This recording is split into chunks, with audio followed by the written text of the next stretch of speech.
YouTube is hiding me from your algorithm.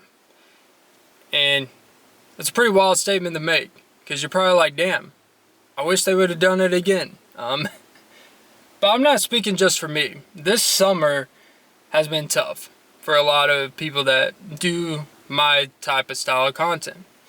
Because I was thinking like, look, views go down, impressions go down, stuff like that, randomly. It's part of the game. I don't complain about views when things slow down. You got to understand, you're in a very saturated market and all that good stuff. You understand, during the summer, I hope people are outside doing more things.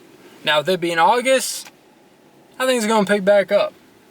But I made this video, YouTube is hiding me, but not just me. It's hiding a lot of people. And I think YouTube has a funny way. I never complain about the algorithm. I believe it's your job as a creator to, look, we all consume the shit every damn day. We consume YouTube. Reasonably speaking, if you make a YouTube channel, chances are your algorithm, because you're probably going to make some that naturally, transitions to your own interests. So chances are, if you make a channel about doing a specific thing, a good bit of your algorithm is probably going to be a lot of the same stuff that people of your channel that fit in their algorithm. So yes, everyone's algorithm is different, but chances are, if you watch something, you're going to make something, and the people that watch what you watch and what you make, they're going to watch what you watch and what you make. That's just what it is.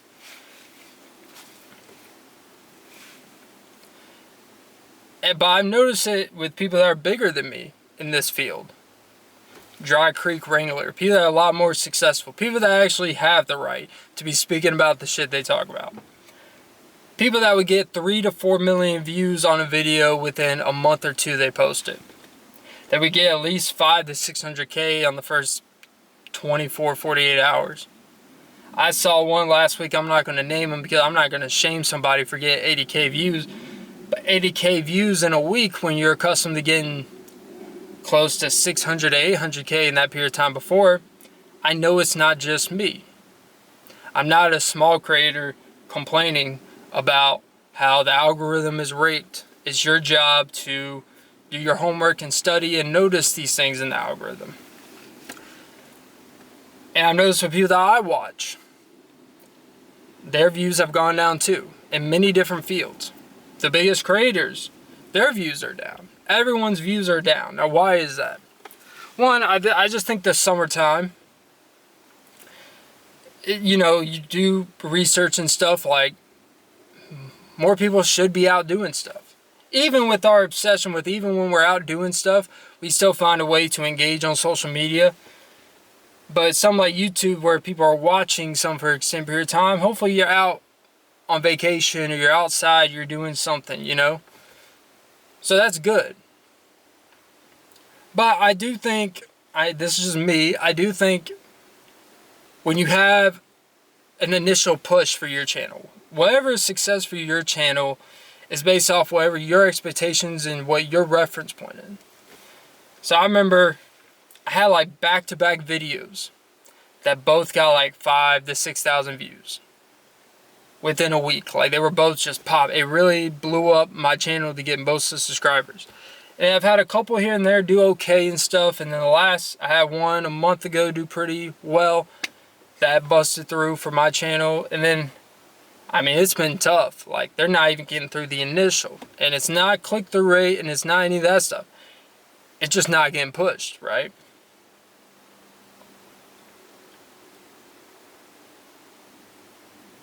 And I had to ask myself, and it's like, okay, you have two choices. You could be one of those people that blame everything, and this is why YouTube's a scam, this is why life isn't fair, this is why, it's only rigged for the rich and the successful and all that stuff. And you know what? All that stuff, there's probably something to it. Or what you could do is just, hey, you know what? I gotta do something different. I gotta change some type of appearance. I gotta try something, right?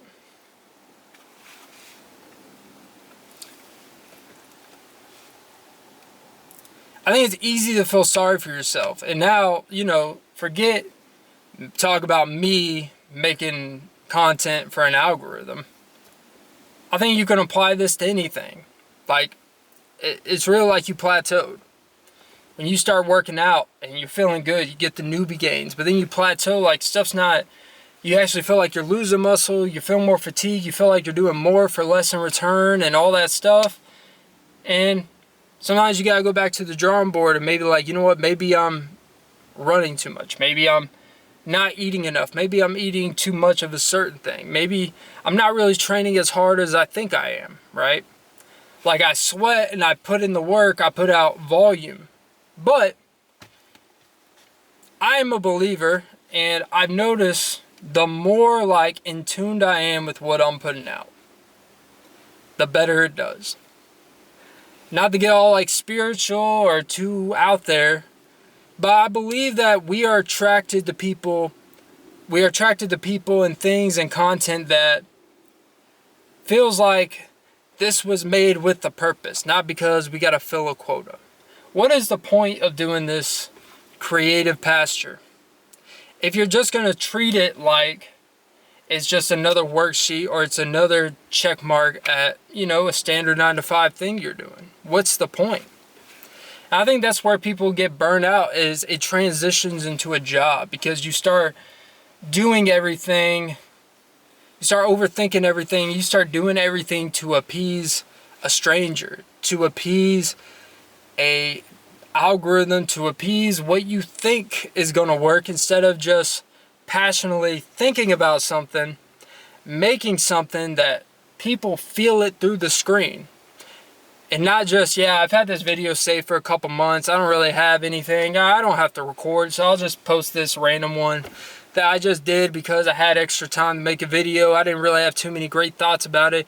And I believe people can feel when they click on a video.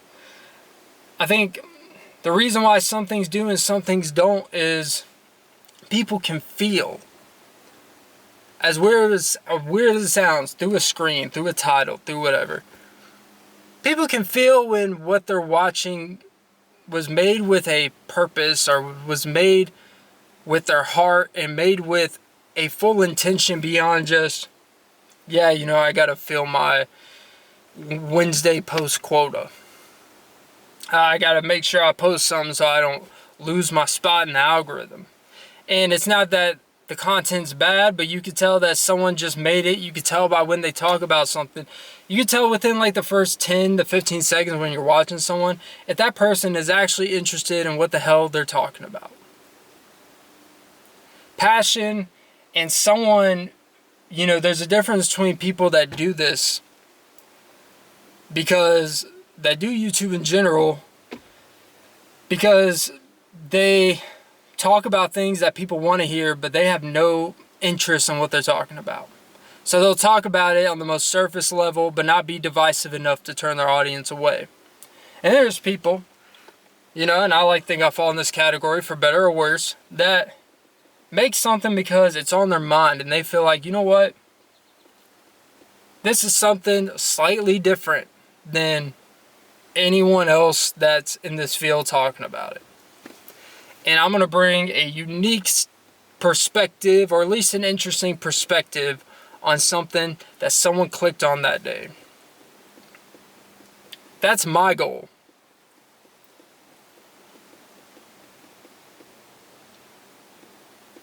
And I think YouTube is not stupid, right? Like, we can sit here and complain about what's fair, what's not fair, how it changes without letting people know how people's views fall off a cliff and all that stuff. And sometimes I think the change is to keep everything balanced, and it's to keep people from putting out repetitive content.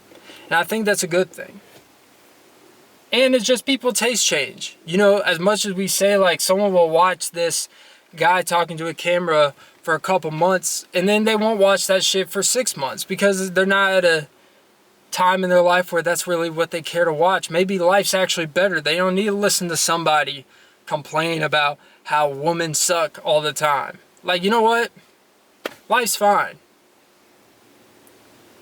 Algorithm, and really the algorithm is just a reflection on what people want.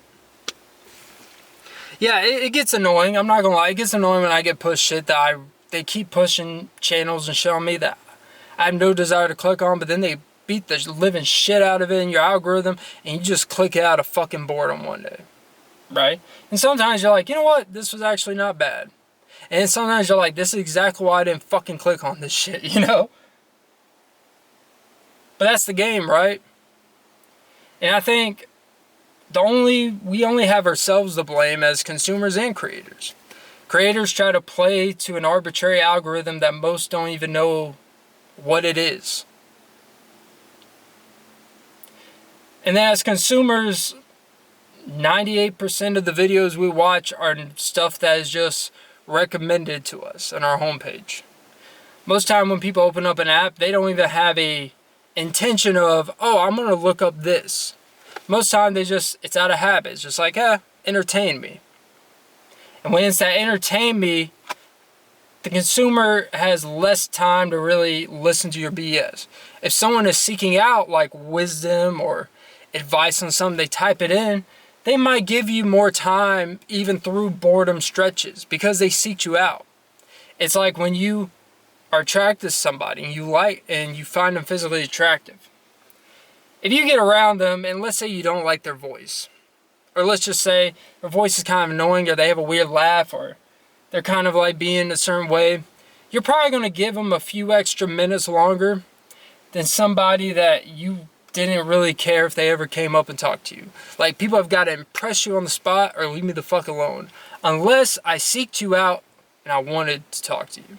Unless I wanted you to talk to me when I'm watching a video.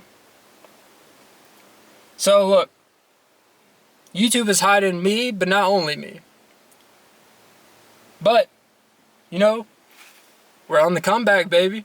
So yeah. Meep meep.